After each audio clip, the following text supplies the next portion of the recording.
നീ ഇങ്ങനെ കുറേ നേരമല്ലേ വന്ന് ഈ അണ്ണാൻ ഇത് ഇതെന്ന് പറഞ്ഞോട്ട് ഇങ്ങനെ നോക്കി തുടങ്ങിയിട്ട് എന്തെങ്കിലും പറയടാ. എനിക്ക് വല്ലാത്ത വിഷമം ചേട്ടാ. ചേട്ടൻ അറിയാൻ പാടുള്ളത് വല്ല അസുഖം ഉണ്ടോ? അതല്ലെന്ന്. ചേട്ടൻ എൻ്റെ സ്വന്തം ചേട്ടനെ പോലെയല്ലേ? അത് പിന്നെ അങ്ങനെയല്ലേ, നമ്മ അങ്ങനെയല്ലേ ജീവിച്ചിട്ടുള്ളത്. അത് ആർക്കും അറിയാൻ പറ്റത്. അല്ല, അപ്പൊ അതാണ് എനിക്ക് വിഷമം. അതിന് നീ വിഷമിക്കണ എന്തിനാണ്? അവർ വേറെ പ്രോബ്ലം ഒന്നുമില്ലല്ലോ ഇവിടെ. ചേട്ടാ റിൻസി മോളും ബിന്ദു ചേച്ചി അവിടെ? അവരവിടെയൊക്കെ ഉണ്ട്. അവർ മറ്റേ കോളേജിൽ പോയി. ചേട്ടാ ബിന്ദു ചേച്ചി എൻ്റെ സ്വന്തം പെങ്ങളാണ്. അത് പിന്നെ നീ പറയണോ? എനിക്കറിയാൻ പലയിട എന്താ എങ്ങനെ പറഞ്ഞത്. എനിക്ക് അവരെ ഓർക്കുമ്പോൾ വിഷമമുണ്ട്. എനിക്ക് ഭയങ്കര വിഷമം. ഞാൻ എപ്പോഴും ആലോചിക്കും അവരെ കുറിച്ച്. എന്തിനാണ് നീ അവരെ കുറിച്ച് ആലോചിച്ച് വിഷമിക്കണ? പിന്നെ ചേട്ടനിപ്പോ എത്ര വയസ്സായി? എനിക്കൊരു 50-52 കഴിഞ്ഞ്. തീർന്നില്ലേ? തീർന്ന എന്ത്? അല്ല ചേട്ടൻ, എനിക്ക് എങ്ങനെ എന്താണ് നീ എന്നെ ടെൻഷൻ അടിപ്പിക്കാണ്ട് കാര്യം പറ. എനിക്ക് 52 വയസ്സ് കഴിഞ്ഞെന്നും പറഞ്ഞപ്പോ എന്താണ് പ്രശ്നം? ചേട്ടാ അതല്ല, ഇനി എപ്പോഴാണ് ഏതൊക്കെ സമയത്താണെന്നൊന്നും പറയാൻ പറ്റൂല. എന്ത്? അല്ല ചേട്ടാ, മനുഷ്യന്റെ കാര്യമല്ലേ ഇത്. നീ ഒന്നും വെറുതെ ആളെ പഠിപ്പിക്കാണ്ട് പോട്ടെ, വെറുതെ ആവശ്യമില്ലാതെ. ചേട്ടാ പേടിക്കാൻ വേണ്ടി പറഞ്ഞല്ല. പിന്നെ ചേട്ടൻ റിൻസ് മോളും ചേച്ചി എന്ന് പറഞ്ഞെങ്കിൽ ചേട്ടനില്ലെങ്കിൽ അവർ അനാഥയായി പോലെ. അത് ശരിയാണ്. പക്ഷെ ഞാനില്ലാന്ന് പറഞ്ഞാൽ ഞാനിവിടെ ഉണ്ടല്ലോ. ഇപ്പൊ ഉണ്ട് ചേട്ടൻ. പക്ഷെ ചേട്ടൻ എന്ന് പറഞ്ഞെങ്കിൽ ഏത് സമയവും നമുക്ക് എന്ത് സംഭവിക്കാലോ ചേട്ടാ. എൻ്റെ പൊന്നു പിന്നെ ജോർജ്, നീ വെറുതെ ആളെ പേടിപ്പിക്കല്ലേ. ചേട്ടാ ഞാൻ പറയണമെന്ന് ചേട്ടൻ മനസ്സിലാക്കി. ചേട്ടൻ എന്തെങ്കിലും സംഭവിച്ചു എന്ന് വിചാരിക്കും. ഒന്നും സംഭവിക്കാതിരിക്കട്ടെ, ഒന്നും സംഭവിക്കാണ്ടിരിക്കട്ടെ. എന്റെ ചേട്ടനും സംഭവിക്കാതിരിക്കട്ടെ. ഇല്ല, ഞാൻ വിചാരിച്ചു ഓക്കെ. കേസ് എന്തെങ്കിലും സംഭവിച്ചു പോയി കഴിഞ്ഞാണെങ്കിൽ അവർക്ക് ആരുണ്ട്? അവരാരുണ്ടെന്ന് പോട്ടെ, അവർക്ക് എന്തുണ്ട്? അല്ല, അവർക്ക് റിൻസിമോളുടെ കല്യാണം അന്തതായിട്ട് നടത്താം നമുക്ക്. എടാ അതൊക്കെ നമ്മ കുറച്ച് ഇതൊക്കെ കുറിയും കാര്യങ്ങളൊക്കെ ഉണ്ടല്ലോ. കുറി ഞാൻ ഇതുപോലെ തെറിയും പറയട്ടാ. ഒക്കെ ഇപ്പൊ നടക്കണ്ടേട്ടാ ഈ കൊറോണയൊക്കെ ഇല്ലെങ്കിലൊക്കെ ആയിട്ട്. ചിലപ്പോ അതല്ല ഞാൻ പറയണത്. അല്ല, പിന്നെ കുറച്ച് സ്ഥലം അവിടെ ഇതില് കവുങ്ങിന്റെ ഒരു ഇത് ഒക്കെ ഉണ്ടല്ലോ നമുക്ക്. സ്ഥലം അവിടെ കിടക്കട്ടെ, ആവശ്യ സമയത്ത് സ്ഥലം എവിടെ വിൽക്കാനാണ്. ഇപ്പൊ ഒന്നും കച്ചവടം ഒന്നും നടക്കണില്ല. അതിപ്പോ ഞാനിപ്പോ എന്താ ചെയ്യേണ്ടത്? നീ എന്താണ് ഉദ്ദേശിച്ചത്? അവരെ സേഫ് ആക്കാൻ നോക്കണം ചേട്ടൻ അല്ലേ? നമ്മളിപ്പോ നമ്മുടെ മക്കളെയും ഭാര്യനെ സേഫ് ആക്കാൻ നോക്കൂലേ? അതത്രേ ഉള്ളൂ. അപ്പൊ അവരിപ്പോ സേഫ് സോണിലാണല്ലോ. സേഫ് ആക്കും. അല്ല, ഇപ്പൊ എനിക്കാണെന്ന് പറഞ്ഞെങ്കിൽ ഒരു ചെറിയ പരിപാടിയൊക്കെ ഉണ്ടല്ലോ. അവക്കും ഒരു തയ്യലും കാര്യങ്ങളും അവക്കും ഉണ്ട്. പിന്നെ തയ്യലും കാര്യങ്ങളും ചേട്ടൻ്റെ ഇതല്ലേ, മറ്റേ ഗപ്പിനെ വളർത്തണ ഇതല്ലേ ചേട്ടന്? എനിക്കാകുമ്പോ ഗപ്പിനെ വളർത്തണ മറ്റേ ഇതൊക്കെ കിളിയും ഗപ്പിനെ ചേട്ടാ. ഇതൊക്കെ എന്ത് പണിയാണ് ചേട്ടാ? നമുക്ക് പൈസ വേണം ചേട്ടാ. ഇപ്പോഴത്തെ കാലത്ത് ജീവിക്കണം, പൈസ വേണം ചേട്ടന്. അത്യാവശ്യം പൈസ ചേട്ടൻ ഉണ്ടാക്കണം. ചേട്ടൻ പൈസ ഉണ്ടാക്കും, നമ്മളുണ്ടാക്കും. എടാ അങ്ങനെ പറഞ്ഞാൽ നമ്മൾ പെട്ടെന്നൊക്കെ പൈസ ഉണ്ടാക്കാൻ നമുക്ക് കക്കാൻ മോഷിക്കാനായിട്ട് പോകാൻ പറ്റുമോ? പെട്ടെന്ന് പൈസ കിട്ടി ചേട്ടൻ പുളിക്കോ? അല്ല, എനിക്ക് പുളിക്കൊന്നുമില്ല. പൈസ കിട്ടിയപ്പോൾ ആർക്കാ പുളിക്കണത്? പൈസ കിട്ടിയത് നല്ലതാണ് ചേട്ടാ. പെട്ടെന്ന് പുളിക്കാനല്ല, നമ്മൾ പുതിയൊരു പരിപാടിയായിട്ട് ഞാൻ വന്നേക്കണം. ഞാനിങ്ങനെ ആലോചിച്ചപ്പോൾ ആരും രക്ഷപ്പെടുത്തണം ഇങ്ങനെ ആലോചിച്ച് രാവിലെ. അപ്പൊ രാവിലെ എനിക്ക് ഉറക്കം വന്നിട്ടില്ല. ഞാൻ ഇങ്ങനെ ആലോചിച്ചു, എന്താ നിനക്ക് എന്നോട് അത്ര അങ്ങനെ ഒരു ആഗ്രഹം തോന്നാൻ കാരണം? ചേട്ടനെ രക്ഷപ്പെടുത്തണം എന്ന് പറഞ്ഞ് ഞാൻ ഈ വീട്ടിൽ കയറി ഇറങ്ങണ ഞാനാണ്. ഓ അതെരാ. അപ്പൊ ഞാനിവിടെ നിങ്ങളെ സ്വന്തം, നിങ്ങളെല്ലാം എന്റെ സ്വന്തം പോലെ, എന്നെ പോലെ ഞാൻ നിങ്ങളെ സ്നേഹിക്കണം. അറിയാലോ? ചേട്ടൻ രക്ഷപ്പെടണം. ചേട്ടനെ എങ്ങനെയെങ്കിലും ഞാൻ രക്ഷപ്പെടുത്തു. അല്ല, അതിനിപ്പോ എന്താണ് പരിപാടിയുള്ളത്? ഞാൻ പുതിയ ഒരു പരിപാടി ഞാൻ പ്ലാൻ ചേർന്നിട്ടുണ്ട്. എന്ന് പറഞ്ഞാൽ ചേട്ടനെ എന്തെങ്കിലും രക്ഷപ്പെടുത്തണം എനിക്ക്. എൻ്റെ ഒരു ലക്ഷ്യം അതാണ്. അപ്പൊ ഞാനൊരു പരിപാടി ചേർന്നിട്ടുണ്ട്. എന്ന് പറഞ്ഞെങ്കിൽ ഇപ്പൊ നമ്മൾക്ക് ഒരു പ്രൊഡക്റ്റ് രക്ഷപ്പെട്ടിട്ടുണ്ടോ ഞാൻ പറയണത്. എന്റെ കാര്യം പോട്ടേട്ടാ, ചേട്ടനെ രക്ഷപ്പെടണം. എന്ത് റിസ്ക് എടുക്കും ചേട്ടൻ രക്ഷപ്പെടുത്തു. അതിന്റെ പദ്ധതി എന്താണ്? പദ്ധതി എന്ന് പറഞ്ഞാൽ ഞാനിപ്പോ ഒരു പുതിയ ഒരു ഇതിനകത്ത് ചേർന്നിട്ടുണ്ട്. ഒരു ഇതാണ്, അതൊരു ബിസിനസ്സാണത്. ബിസിനസ് എന്ന് പറഞ്ഞാൽ ഇപ്പൊ ഈ പിള്ളേരൊക്കെ ചെയ്യണ പോലത്തെ അങ്ങനെ എന്തെങ്കിലും ഇടങ്ങേറ് പിടിച്ച പരിപാടിയാണ്? ഇടങ്ങേറൊന്നുമല്ല, ഇപ്പൊ കഞ്ചാവ് കച്ചവടമോ അങ്ങനത്തെ ഒന്നും അല്ലേട്ടാ. ഇതെന്ന് പറഞ്ഞാൽ നമ്മളൊരു പുതിയ പ്രോഡക്റ്റ് ആണ്. ഈ കമ്പനിയുടെ പ്രോഡക്റ്റ് നമ്മൾ എടുക്കുന്നു. നമ്മൾ ആ പ്രോഡക്റ്റ് ഇപ്പൊ ഇത്ര പൈസ നമ്മൾ അങ്ങനെ കൊടുത്തു കഴിഞ്ഞാൽ ആ പൈസ മാത്രമേ ഉള്ളൂ നമുക്ക്, മനസ്സിലായോ? പിന്നെ ആ പ്രോഡക്റ്റ് ആ പ്രോഡക്റ്റ് നമുക്ക് ഉപയോഗിക്കാം, അല്ലെങ്കിൽ അത് കൊടുക്കാം. ഇത്ര സാധനങ്ങൾ നമ്മൾ ഇത്ര പൈസ അങ്ങനെ കൊടുത്തു കഴിഞ്ഞാൽ ആ സാധനം നമുക്ക് കിട്ടും. അത് നമുക്ക് എന്ത് വേണമെങ്കിൽ ചെയ്യാം. നമുക്ക് വേണമെങ്കിൽ മറിച്ചതിനെക്കാട്ടും കൂടുതൽ പൈസ കൊടുക്കാം. പിന്നെ മാത്രമല്ല, ചേട്ടൻ ഇപ്പൊ ഈ പ്രൊഡക്റ്റ് ഇപ്പൊ ഞാൻ ചേട്ടനെ ചേർപ്പിക്കണമല്ലോ, ചേട്ടന്റെ താഴെ 2-3 പേരെ ചേർപ്പിച്ചു. ഞാനിപ്പോ അവിടെ പോയിട്ട് അങ്ങനെ ആൾക്കാരെ കൂട്ടി ചേർക്കണ പരിപാടി. ചേട്ടൻ ഇങ്ങനെ പുറത്ത് കിടക്കണ എന്തിനാണ്? ചേച്ചിയില്ല ഇവിടെ, ബിന്ദു ചേച്ചിനെ ചേർത്തൂടെ? ബിന്ദുവിനെ ചേർക്കാം. ചേട്ടൻ ബിന്ദു ചേച്ചിനെ ചേർത്താൽ ചേട്ടനും ഓക്കെയാണ്, കോടീശ്വരനാണ്. പിന്നെ ചേട്ടന്റെ ബിന്ദു ചേച്ചിനെ ചേർക്കുന്നു. ചേട്ടൻ ബിന്ദു ചേച്ചിയുടെ അനിയനൊക്കെ ഇല്ലേ, അവര് ചേർത്തില്ലേ? അവര് ചേരണല്ലേ? അവര് ബിന്ദു ചേച്ചി പറഞ്ഞ അവര് ചേരാണ്ടിരിക്കും. അവര് ചേർന്നു. അവരെ പറയാ അവര് ആൾക്കാണ് 2 പേര്. പിന്നെ നീ ചേട്ടൻ ഇങ്ങനെ ഇരിക്കാം. ഇതിങ്ങനെ ഇരുന്ന് പൈസ മേടിച്ചിട്ടിരിക്കുക ചേട്ടൻ്റെ ബാങ്കിൽ പൈസ അങ്ങനെയൊക്കെ ഇരിക്കണ എനിക്ക് ഇഷ്ടമാണ്. പക്ഷെ അതൊക്കെ നടക്കൂടാ, ഭയങ്കര പൈസ കേട്ടാ. അത് എന്താണ് ഇത് ശരിക്കും? ഞങ്ങളുടെ മധു സാറ് പറഞ്ഞേക്കണം, ഞങ്ങളുടെ ഇതിന്റെ ഹെഡ് മധു സാറ് പറഞ്ഞേക്കണം, വെറുതെ ഇരുന്ന് കഴിഞ്ഞാൽ കോടികളാണ് പുള്ളിക്ക്. ബെൻസൊക്കെ ബെൻസ് പോർഷെ ഇപ്പൊ ബുക്ക് ചെയ്തേക്കണ്. ആ പുള്ളിക്ക് ഡ്രൈവിംഗ് അറിയാൻ പാടില്ല, പക്ഷെ കാറൊക്കെ ഉണ്ട് പുള്ളിക്ക്. എന്തിനാ വെറുതെ വീട്ടിലിടാം, കാരണം പൈസ തിങ്ങി ഒന്നും എടുക്കാനും കൂടെ പറ്റാനില്ല. എടുക്കാനോട് പറ്റുന്നുണ്ട്, അത്രയും പൈസ വന്നുകൊണ്ടിരിക്കണല്ലേട്ടാ. ചേട്ടൻ ചേച്ചിനെ ചേർപ്പിക്കും, ചേച്ചി അവർ രണ്ടുപേരും ഞങ്ങൾ ചെറുതെടുത്ത് ചേട്ടന്റെ പോണ പോക്കൊക്കെ. ചേട്ടന്റെ വെറുതെ ഇരുന്ന പൈസയാണ്, വെറുതെ ഇരുന്നാ മതി, വെറുതെ ഇരുന്ന പൈസ. അത് നല്ല പരിപാടിയാണ്. അതെങ്ങനെയാണെന്ന് എനിക്ക് കൃത്യമായിട്ട് ഒന്ന് പറഞ്ഞ് നീ ഐഡിയ ഒന്ന് പറഞ്ഞു തന്നാലേ എനിക്ക് ശരിയാവുള്ളൂ. ഐഡിയ എന്ന് പറഞ്ഞാൽ എന്തിട്ടാണ് ഇനിയിപ്പോൾ അത് വരച്ച് കാണിക്കണം ചേട്ടന്. ഒന്ന് അതെന്താ അങ്ങനെയാണെന്നുള്ളതൊന്ന് വരച്ച് കാണിക്കാൻ ചേട്ടൻ്റെ വല്ല ഇതുണ്ട്, ബോർഡ് വല്ലതും ഉണ്ടോ? വെള്ള ബോർഡ്? ബോർഡൊന്നുമില്ല. ഒന്നുമില്ലേ? പേപ്പർ എന്തായാലും കാണാൻ, പേപ്പറൊന്നുമില്ല, പേപ്പറും കാണാനില്ലല്ലോ. ഇല്ലല്ലേ? വെള്ള ബോർഡ് ചേട്ടൻ ഇട്ടേക്കണ ഇത് അടുക്കായതുള്ളത്. ഇതടുക്കാനുള്ള ഞാൻ ഇതുമേ വരച്ച് കാണിക്കട്ടെ. അലക്കെ പോവോ? അലക്കെ പോവൂലേ ചേട്ടാ? ഈ പന്ന ഈ ഇത് പോണേനാണ് ചേട്ടൻ കോടീശ്വരനാകാൻ പോണേ. അത് ശരിയാണ്, കോടി പോയേട്ടാ, അത് ശരിയാണ്. കോടീശ്വരന്റെ വർത്തനം കേട്ടോ. അപ്പൊ കോടീശ്വരന്റെ വർത്തനം ഐഡിയ കിട്ടിയാൽ മതിയല്ലേ? അതായത് എന്താ ഒരു കോടീശ്വരന്റെ ഈ വർത്തനം അത് ശരിയാണ്. എനിക്ക് എന്ത് സന്തോഷം എന്ന് പറയുമ്പോ ചേട്ടൻ കോടീശ്വരന്. അയ്യോ, നിനക്ക് എത്ര എന്നോട് ഭയങ്കര ഇതാണല്ലേ. ചേട്ടൻ അറിയാൻ വന്നിട്ടാണ്. ഇത് കണ്ടാ സെൻട്രലായിട്ട് വരക്കണം, സെൻട്രലായിട്ട് ചേണ്ട നോക്കട്ടെ. ഇത് കണ്ടാ, ഇതെന്താ, ഇതാരാന്നറിയാമോ? ഇതാരാണ്? ഇത് ചേട്ടൻ. ഇത് ചേട്ടനാന്ന് ചോദിച്ചു. ചേട്ടൻ നേരെ ചേച്ചിനെ ചെറുപ്പിക്കുന്നു. മനസ്സിലായ? ചേച്ചി മനസ്സിലായ?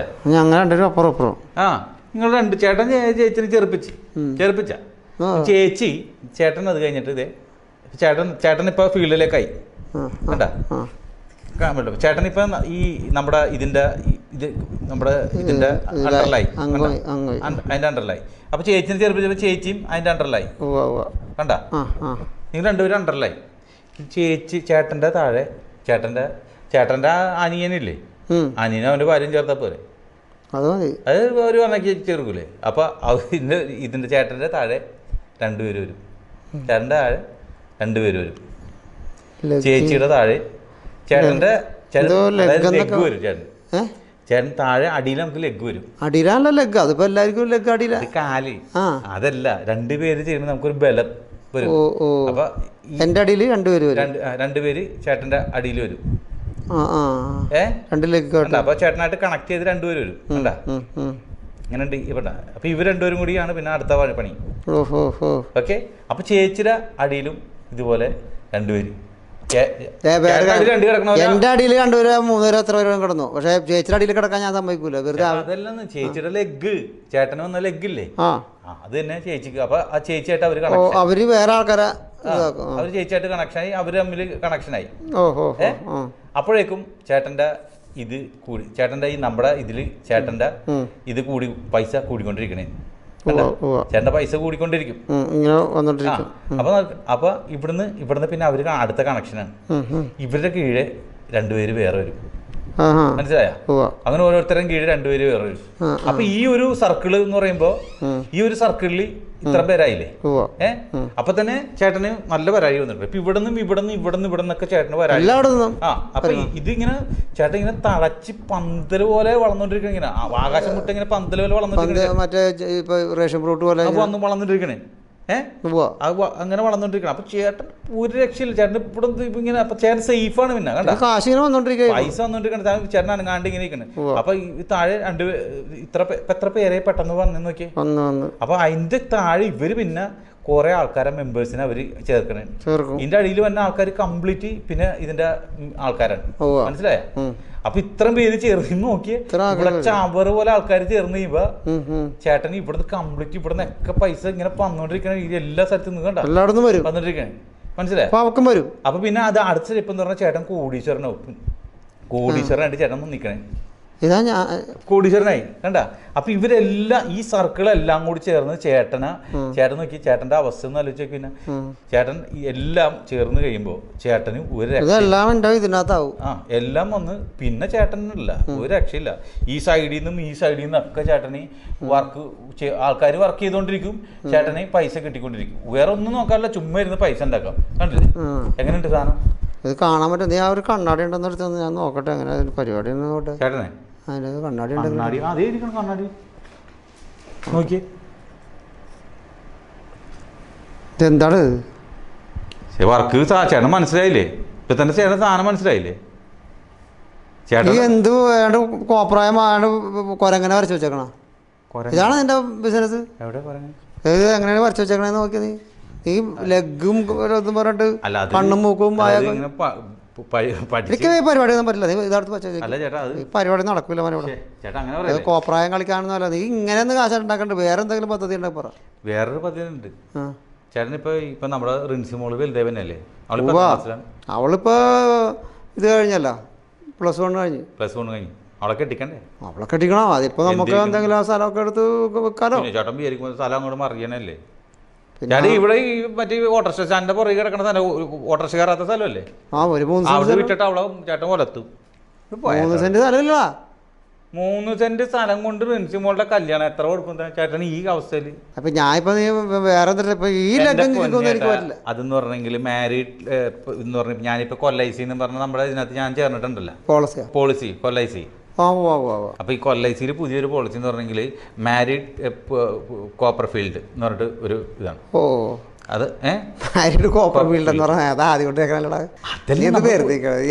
പുതിയതാണ് നമ്മുടെ പുതിയൊരിതാണ്. അപ്പൊ ആ മാരീഡ് എന്ന് പറഞ്ഞാൽ ഇപ്പൊ ചേട്ടൻ 1 ലക്ഷം രൂപ അടക്കണേ. നമ്മുടെ മക്കൾക്ക് വേണ്ടി നമ്മൾ എത്ര ലക്ഷം വേണം അടക്കും? 1 ലക്ഷം രൂപ എന്ന് പറഞ്ഞാൽ ഇപ്പൊ 1 ലക്ഷം രൂപ അടച്ചു കഴിഞ്ഞാൽ അവള് ഇനിയിപ്പോ 4-5 വർഷം കഴിയുമ്പോൾ അവളെ കെട്ടിക്കണ്ടേ? 4-5 വർഷം കഴിയുമ്പോൾ 1 ലക്ഷം രൂപ ചേട്ടൻ ഇപ്പൊ അടച്ചു. അടുത്ത 1 വർഷം കൂടി കഴിയുമ്പോൾ ചേട്ടൻ 1 ലക്ഷം രൂപ അടച്ചു. പിന്നെ അടക്കണം. പിന്നെ 4-5 വർഷം അല്ലേ? അപ്പൊ 5 വർഷത്തിന് മുമ്പ് ഈ 4 വർഷം ചേട്ടൻ ഓരോ അടച്ച് 5 ലക്ഷം രൂപ ചേട്ടൻ അടച്ച്. എങ്ങനെയെങ്കിലും ചേട്ടൻ ഇറങ്ങിയാണെങ്കിലും പെട്ടെന്ന് അടച്ച് നമ്മ അടക്കുമല്ലോ, നമ്മുടെ റിൻസിമൊക്കെ വേണ്ടി നമ്മ അടക്കുമല്ലോ. അടച്ച് ഈ 5 വർഷം കഴിഞ്ഞാൽ പിന്നെ അടക്കണ്ടായിട്ട് പിന്നെ അടക്കണ്ട. എത്ര കിട്ടുമെന്ന് നോക്കി? 15 ലക്ഷം രൂപ ചേട്ടൻ്റെ കൈ കിട്ടും 5 വർഷം കഴിയുമ്പോൾ. 5 ലക്ഷം രൂപ അടിച്ചാൽ 15 ലക്ഷം രൂപ കിട്ടിയ ചേട്ടൻ വിളിക്കും. അങ്ങനെ കിട്ടിയാൽ വിളിക്കൊന്നുമില്ല. അതല്ല 5 വർഷം കഴിയുമ്പോൾ തന്നെ ഇത് കിട്ടും. 5 വർഷം ചേട്ടൻ അടക്കണ്ട. പിന്നെ 5 വർഷം കഴിഞ്ഞ് പിന്നെ അടക്കണ്ട. അവളെ കെട്ടിക്കൊണ്ടുപോകണം. അവന് ചേട്ടന് കല്യാണം ഭംഗിയായിട്ട് എടുത്താൽ അവൾക്ക് അത്യാവശ്യം കാശ് കൊടുക്കാനുള്ള കൊടുക്കാം. 15 ലക്ഷം കിട്ടുകയും ചെയ്യും. പിന്നെ ചേട്ടൻ സ്ഥലം വിൽക്കുക എന്തെങ്കിലും ചെയ്തു, അത് കുഴപ്പമൊന്നുമില്ല. അത് നല്ല കല്യാണം എന്തായിട്ട് എടുക്കും? അത് വേണമെങ്കിൽ നമുക്ക് നോക്കാം. പക്ഷേ 1 ലക്ഷം രൂപ ഒന്നിച്ചെന്നൊക്കെ പറഞ്ഞാൽ ഈ പ്രശ്നമാണ്. ചേട്ടാ ആ ഓട്ടോറിക്ഷ സ്റ്റാൻഡിന്റെ പുറകെ കിടക്കുന്ന സ്ഥലമില്ലേ?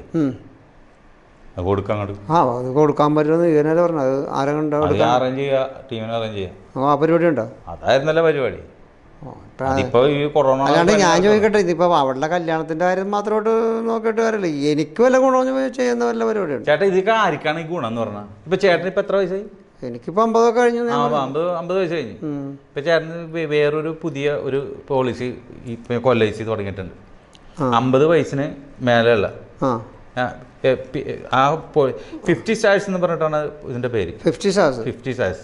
അതായത് 50 വർഷം കഴിഞ്ഞ ആൾക്കാരെ നക്ഷത്രങ്ങൾ ആണ് എന്നുള്ള രീതിയിൽ അവർക്ക് വേണ്ടിയിട്ട്. അതായത് 50 വർഷം കഴിഞ്ഞ് ചേട്ടൻ 50 വർഷം കഴിഞ്ഞ് ചേട്ടന് ഈ 2 വർഷം ചേട്ടൻ 50,000 രൂപ വെച്ച് അടക്കും. 50 വയസ്സല്ലേ? 50 വയസ്സ് കഴിഞ്ഞല്ലേ ഉള്ളൂ.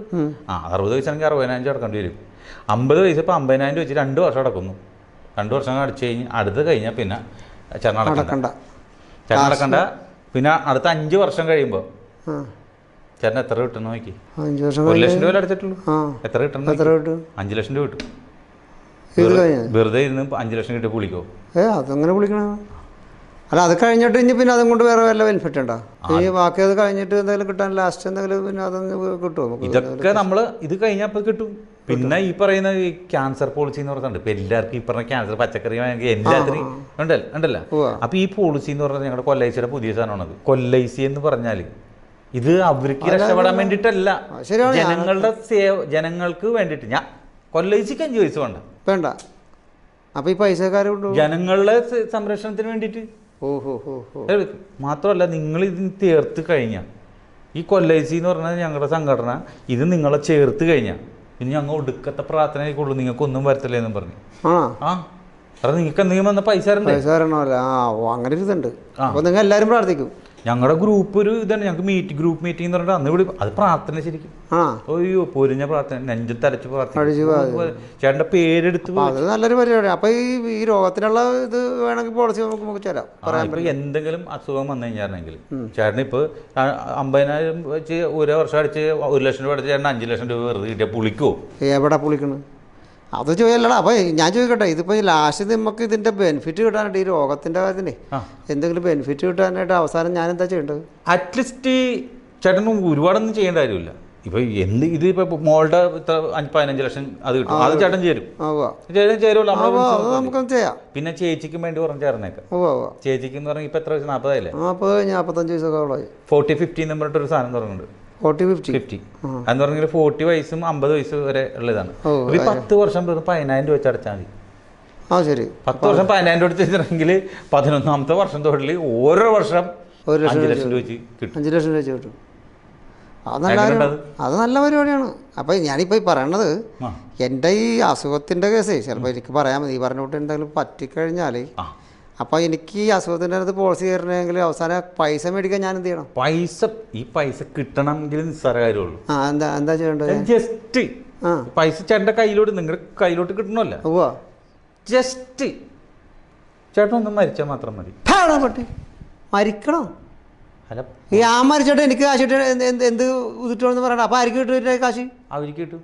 ആർക്ക്? ചേട്ടൻ്റെ മോക്കും ഭാര്യക്കും. അവിടെ അങ്ങനെ ഞാൻ മരിച്ചിട്ട് അവൾക്ക് ആരും സുഖിച്ച് ജീവിക്കണ്ട. പോളിസി വേണ്ട, കിളിസി വേണ്ട, ഇറങ്ങി പോടാ അവിടെ നിന്ന്.